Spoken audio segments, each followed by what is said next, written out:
मैं आपको आज फिर से एक ज़बरदस्त मज़ेदार कहानी सुनाने वाली हूँ और आज की कहानी मैं एक अलग अंदाज में सुनाऊँगी।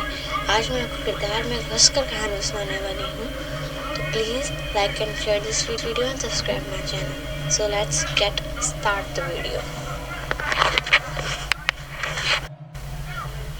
मेरा नाम दानियाल है। मैं एक जॉइंट फैमिली से ताल्लुक़ रखता हूँ। मैं एक गाँव में रहता था जिसके करीब जंगल था। इस गांव में मशहूर था कि वो जंगल बहुत खौफनाक है। कोई बच्चा, बूढ़ा, हत्ता के जवान इंसान भी इस जंगल के करीब रात को तो क्या दिन को भी नहीं भटकता था।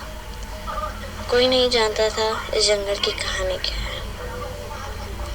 मैं इस जंगल में जाना चाहता था, लेकिन मेरे घर वाले मुझे जाने से मना करते थे। मैं और मेरी बहन, जिसका नाम दुआ है, हम दोनों जंगल में जाना चाहते थे, किसी सूरत जाना चाहते थे। एक दिन मैंने और दुआ ने बैठ के प्लान बनाया कि हम लोग उस जंगल में कैसे जाएं। हम लोगों ने प्लान बनाया, अपने सब कज़न्स, ब्रदर और सिस्टर्स सबको हमने प्लान बता दिया। ये पाया कि कल रात 3 बजे जब सारे सो जाएंगे, हम वहाँ जाएंगे। इस तरह रात गुजरी, अगला दिन आया।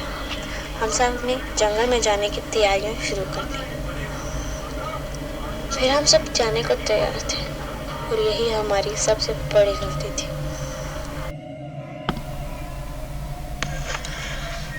जैसे ही रात के 3 बजे हम घर से बाहर निकले और हमने जंगल की तरफ जाना शुरू कर दिया।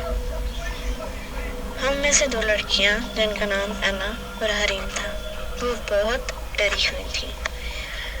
इन्होंने सबको समझाया कि हम जंगल में ना जाएं, लेकिन हमने माना ही नहीं। अब वो वक्त आया जब हम लोग जंगल के बहुत करीब थे। हम सब के दिलों में डर तो था, लेकिन हम सब इस जंगल में जाना चाहते थे। अब हम लोग जंगल में थे। जंगल में जाते ही मैंने टॉर्च ऑन की और जंगल के अंदर जाने लगे। हम सब ने एक दूसरे का हाथ थामे। हम ये बिल्कुल नहीं जानते थे कि अब हमारे साथ क्या होने वाला। जंगल में थोड़ा आगे जाते ही हमें थोड़ी नेगेटिव वाइब्स आई। हमें सबसे बड़े मैं और दुआ थे। आहिस्ता आहिस्ता हम जंगल के दरमियान में पहुंचने लगे। रात को चांद की रोशनी में वो जंगल और भी खौफनाक लग रहा था कि अचानक ऐना ने चीख मारी। जब सबने इससे पूछा कि इसने चीख क्यों मारी, तो इसने बताया कि इकरा, जिसके कज़न थी, उसके पीछे उसे एक सायानुमा चीज़ नजर आई। इकरा भी इस वक्त डर गई, लेकिन हमने अभी भी हार न मानी। हमने जंगल के दरमियान में जाने का फैसला कर लिया था कि अचानक दुआ और हरीम दोनों फिसलों के मौके पर गिर पड़े। उन्होंने बताया कि वो फिसले नहीं, बल्कि उन्हें जानबूझकर धक्का दिया गया था। अब हम सब बहुत डर चुके थे। हम चाहते थे कि हम वहाँ से निकल जाएं। हम लोग जंगल से बाहर निकलने के लिए वापस मुड़े तो हमें पीछे से अजीब आवाज़ें आने लगी। हम लोग जानते थे कि हमें पीछे नहीं देखना, इसलिए हम लोगों ने पीछे नहीं देखा।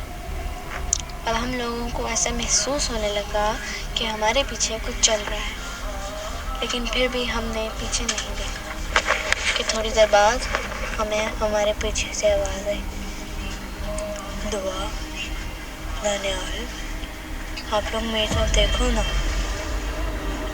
दुआ और मेरे पाँव के नीचे ज़मीन खिसक गई और दोबारा आवाज़ आई, इकरा, हरीम, है ना, आप लोग मिले बाहर जा रहे हो।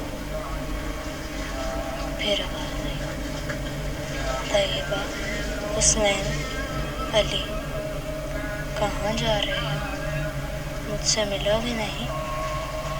वहाँ पे हम सारे जम चुके थे। अब हमें महसूस हो रहा था कि हमारा ये फैसला बहुत ज़्यादा गलत था। अल्लाह का नाम लेना शुरू कर दिया। हमें याद आया कि हमारे पास फ़ोन है। हमने पहले फ़ोन निकाल के कुरान पाक की तिलावत शुरू की और इसके साथ ही अपने घर वालों को मैसेज कर दिया। अनलकीली उन्होंने हमारा मैसेज देख लिया कि तभी अली को ऐसा लगा कि उसके कंधे पे किसी ने हाथ रखा है वो बहुत ज़्यादा डर गया था। वैसे तो वो बड़ा बहादुर था, लेकिन उस वक्त वो बहुत ज़्यादा डर चुका था। अब हम लोग आगे बढ़े और जैसे ही हम जंगल से बाहर निकलने वाले थे, हमें किसी ने पकड़ लिया और बाहर जाने से रोके रखा। मैं बाहर निकल चुका था, मैंने सबको बाहर खींचा, मगर किसी ने पीछे से उन्हें खींच के रखा हुआ था। मैंने बहुत जोर लगाया और एटलीस्ट मैंने उन्हें बाहर खींच लिया। जब मैंने उन्हें बाहर खींचा, उसके 2-3 मिनट बाद हमारे पेरेंट्स भी वहाँ और हम घर पहुँच गए। उस वक्त तो हम सो गए, लेकिन अगले दिन हमें बहुत डांट पड़ी। लेकिन उसके बाद जब हम लोगों ने उस जंगल के पास के बारे में अपने पेरेंट्स एंड फैमिली मेम्बर से पूछा, तो सब ने हमें कहा कि हम भी इस जंगल की मिस्ट्री के बारे में नहीं जानते। ये एक मिस्ट्री ही है।